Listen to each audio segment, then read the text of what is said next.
Inside the stories that affect you. This is Inside KELOLAND. Good evening, I'm Bridget Bennett. Thanks for joining us tonight. Coming up on this week's Inside KELOLAND, we talk with an Avera doctor about dealing with the stress of COVID-19 pandemic on top of the stress of the holidays.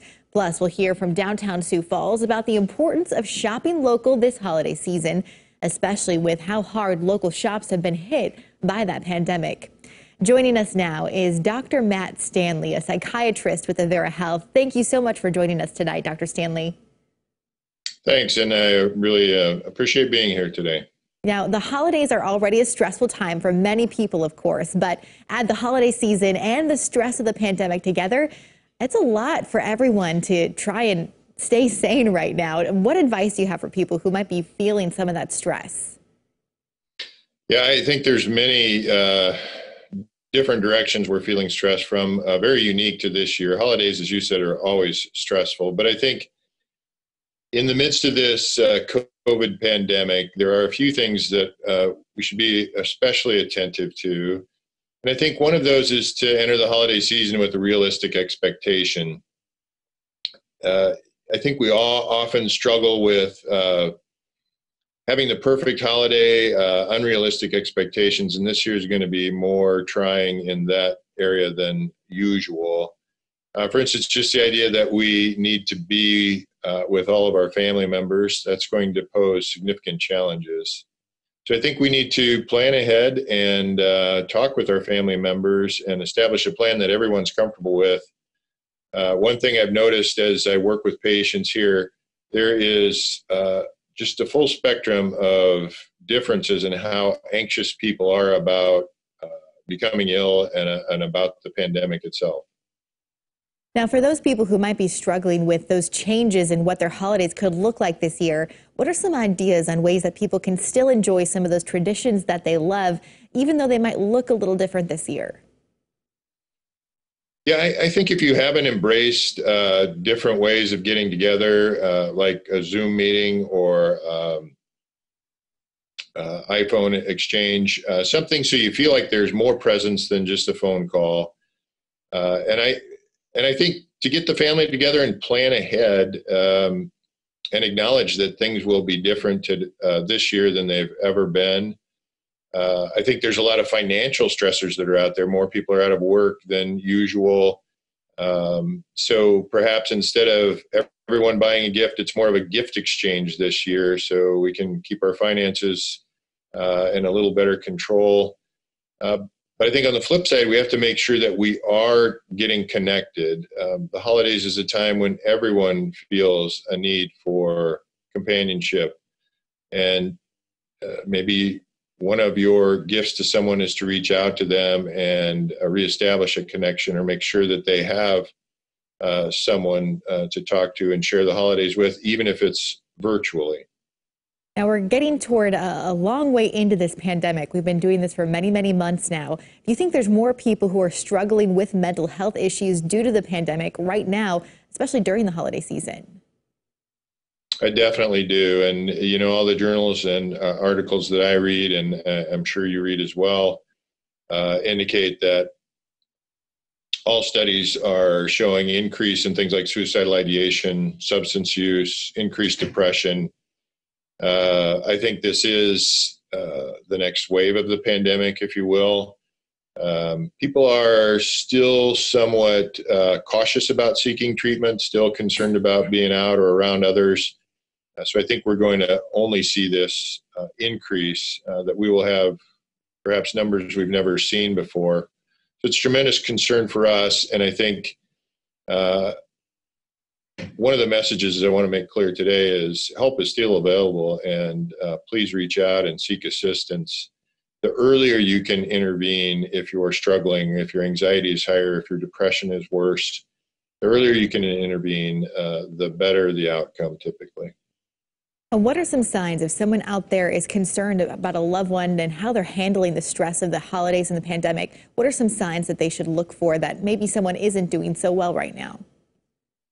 Yeah, it may sound odd when we're encouraged to isolate, but I would say isolation is one of those warning signs. Isolation physically is one thing to protect us, and I don't even encourage isolation, but distancing for certain. But isolation can also mean just not maintaining normal communications with family, friends, or loved ones. Not engaging in activities that would provide some level of stress relief or enjoyment. I think also you see the physical symptoms: excessive sleep or inability to sleep, loss of appetite or excessive eating.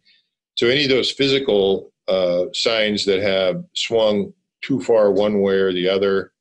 I think one of the most concerning signs is when you just hear hopelessness expressed from individuals. That's one of the things we key in on when we're evaluating people's safety in regard to their mental health. We all exist on hope in difficult times, and when you see that fade away, it's a very concerning sign. Important information to remember for everyone here. Last thing I want you to talk about is just what can people do to help protect their mental health, to help ease the stress of this pandemic, the holiday season? What are some ways to really focus on their mental health care right now? Yeah, some of these will probably sound like you've heard them before, but care of self is critically important. I know that in the healthcare field itself, we're really struggling with this because the demands on our partners, our other providers are excessive, but you cannot disregard things like sleep, appropriate exercise, managing your diet. I think when we're isolated, we tend to let a lot of the normal structure fall away. I think structure is very critical. And then, as I said, I think connection to others, reaching out. If you feel like you don't have enough opportunity to be with others, there are still volunteer opportunities. So human connectedness, a sense of productivity, a structure in your life, and don't disregard your physical health, your diet, exercise, and activity. All very good advice. Thank you again, Dr. Stanley, for your help today. Coming up after the break, we look at the research studying how the pandemic is impacting working women. That's coming up next on Inside KELOLAND. Welcome back to Inside KELOLAND. The pandemic has had a major impact on thousands of families. In addition to the direct physical impacts, researchers are also studying how the pandemic is impacting society. From more screen time for kids to working from home, there are some big societal shifts happening because of the pandemic. We take a closer look at how the pandemic is impacting working women. For the past 4 years, Amanda Potter has learned to navigate life as a single parent to her son, Davey. A job with plenty of rewards. Do you love your mommy? Yep, I love her. But one that's become even more challenging during the pandemic. Just knowing that if I get sick, who takes care of him? This car go first. It's why Amanda has been especially careful. Let's go! So I actually, at the beginning of the pandemic, kept my son home with me for a limited time, kept him home from daycare just to try to keep him safe and healthy. But that precautionary measure has brought a huge shift in her work-life balance. And I was also working at the same time. So it was really challenging to try to do both childcare and working. I'm gonna do, I just wanted to do one practice, just following. Okay, all right, try not to interrupt, okay? Please. Interruptions are a common occurrence in her new work-from-home life. The hardest part was the meetings, and I'm in a very meeting-heavy job, and at first he didn't understand why he couldn't just come up and interrupt or ask me a question or interact with me. Yeah, it's breaking down. At the start of the pandemic, caring for Davey during the day meant working longer, odd hours. I had to end up working more in the evenings and on weekends. But with a toddler home all day. How does she take care of you? So she feeds me and makes me supper. Her workload at home also grew. And so even just preparing meals for him during the day where normally I wouldn't have to do that, or thinking about that when normally I didn't have to think about that. I feel like there was a lot of mental exhaustion on top of the physical just because there was so much to think about. But just to recognize like the energy and the time and the work that goes into, taking care of kids and maintaining a home, I think it has to become less invisible for us to really get a handle on what that's like for women, especially women who are doing it alone without, other support in the household. Augustana sociology professor Kelsey Vercel says even prior to the pandemic, many researchers in her field studied the second shift of household work many women in the labor force deal with. Even in households where both parents are working full-time are doing more of that. That one's your favorite one? While that household labor gap has lessened in recent years, the pandemic has meant some major changes for working women. In September, women left the workforce, not just like their job, their business closed, but left the workforce at 4 times the rate of men. Since school started again this fall, many families are now faced with distance learning, which means someone has to be at home. And we know, right, that many, daycare, childcare, places are closed or very limited.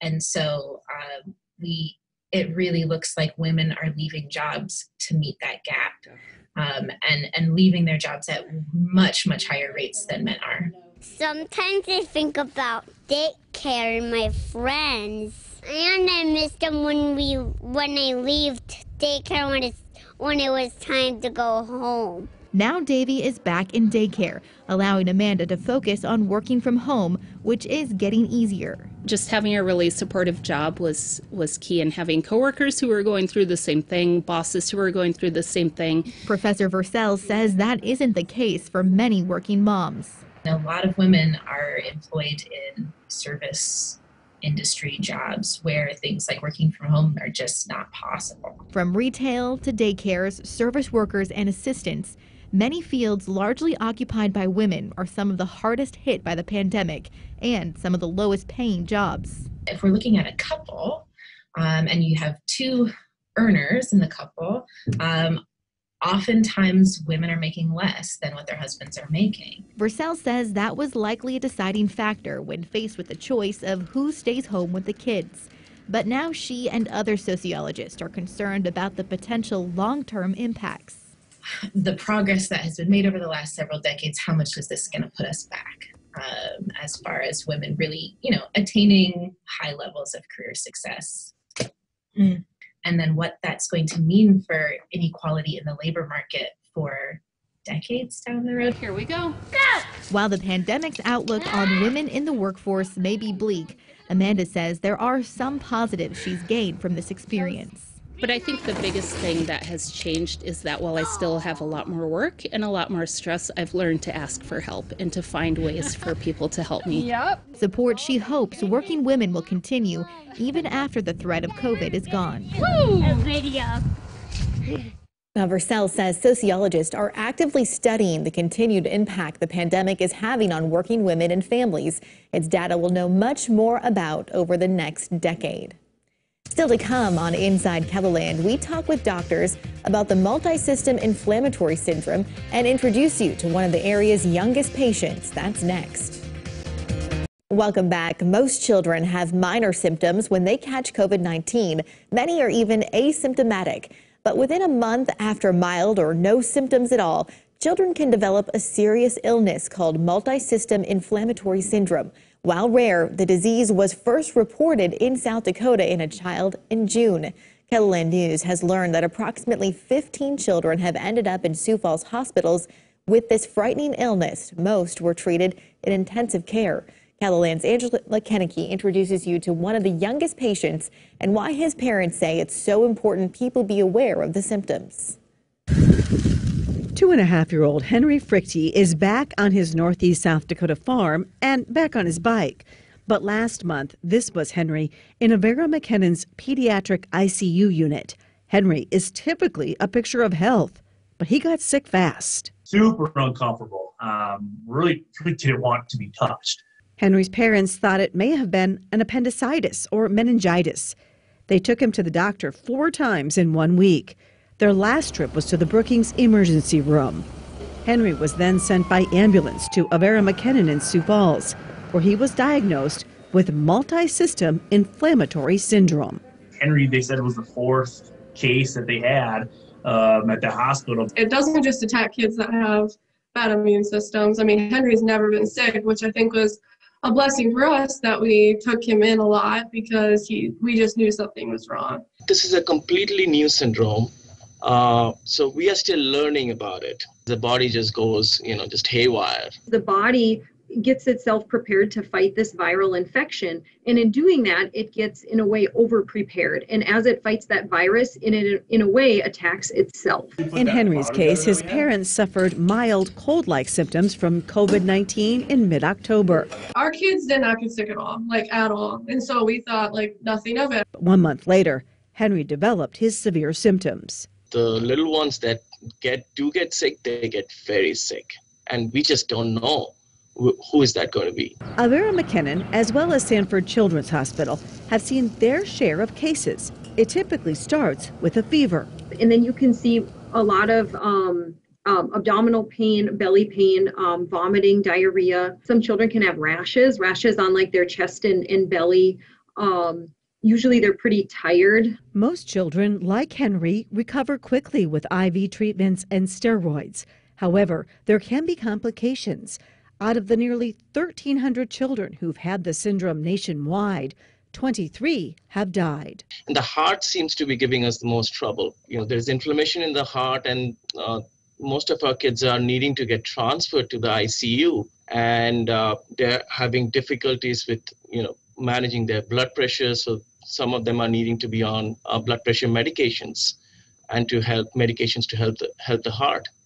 So that's been the biggest challenge. We will start children on aspirin too, and that's just to help prevent blood clots too. With this big, the body sort of overreacting to this viral infection, there is a small risk for clots. The syndrome also affects more minority children, mostly Hispanic and Black. We do worry about it affecting the Native American population. However, we have not seen that yet. In Henry's case, his doctors will be following up with him to make sure there are no long-term health issues.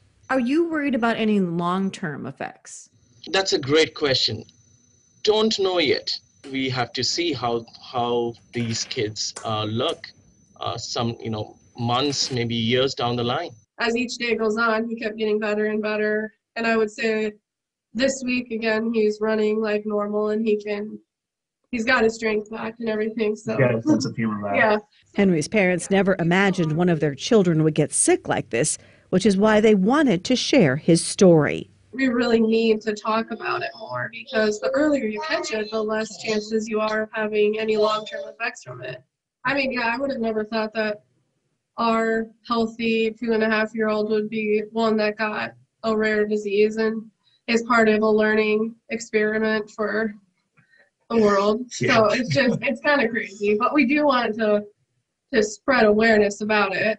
While the South Dakota Department of Health tells us only one case of multi-system inflammatory syndrome in children has been reported to the state, Sanford and Avera told us they have had at least a half dozen cases each. We also asked Monument Health in Rapid City if they had any cases in children, and were told that the health system does not disclose that information. After the break, we talk with Downtown Sioux Falls about how to support your local businesses during this holiday season. That's next. Welcome back. The pandemic has hurt many local businesses, with some even having to close their doors permanently. It's why supporting your local shops this holiday season is so important. Joining us now is Sadie Swear with Downtown Sioux Falls. Sadie, thanks for joining us today. Thank you so much for having me on. Yeah, now talk about just how tough this year has been for a lot of local businesses during the pandemic. Absolutely. Of course, many people know this has been extremely difficult this year for not only businesses in downtown, but across Sioux Falls, the region, and the nation.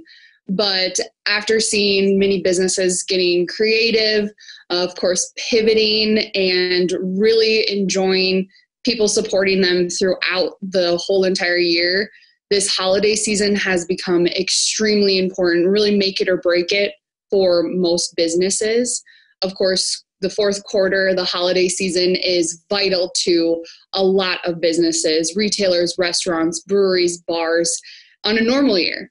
But this year especially, we are singing the song of shopping local, supporting our local businesses more than ever.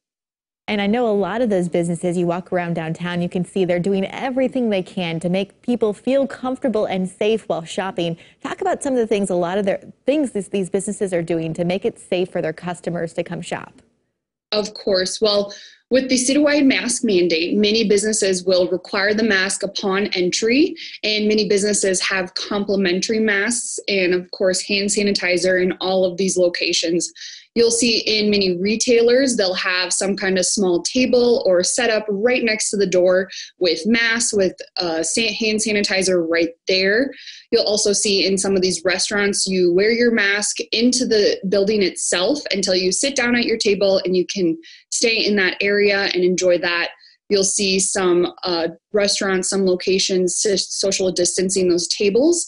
And of course, if you don't want to be in a location or in an area with other people or a large amount of people, so many businesses have pivoted and learned from this spring to do delivery, to do curbside pickup. You have seen a lot of businesses improve their e-commerce and social media marketing. And so you see businesses who have made these changes that have done so well that they'll actually implement them after COVID. For example, 605 Running Company, Zambros, they did such a great job with their e-commerce sales and their websites that they're very excited to keep working on that and keep having people shop online, but also enjoying the experience of their stores as well. Yeah, talk about that. Online sales and shopping this holiday season is so popular this year, with many people still feeling like they would rather shop from home. Do these local businesses really compete in that online sector?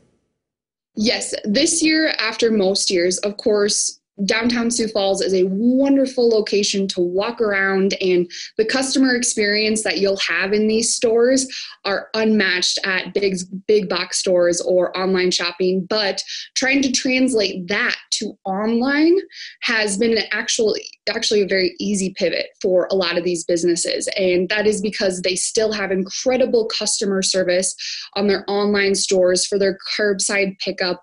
You will see actual owners like Nancy Savage with Child's Play Toys.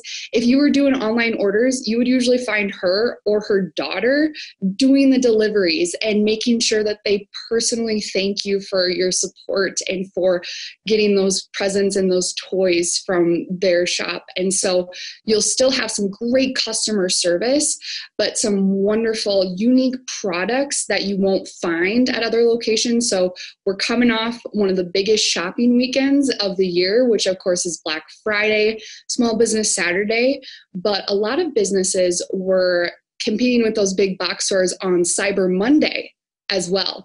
And we are very pleased to report that many retailers did great. And I think some of that's also because of the beautiful weather that we've been having. So the foot traffic has been a huge factor for many businesses. But making sure that people still know that they can shop online, they can still come into the stores in a safe manner, in a safe way. It's very good to have so many good options to help shop out there. Well, Sadie, thank you so much for your time today. And that's all the time we have now for this week's Inside KELOLAND. Make sure to tune in every Sunday after the late local news to see what's going on inside KELOLAND. Have a great night, everyone.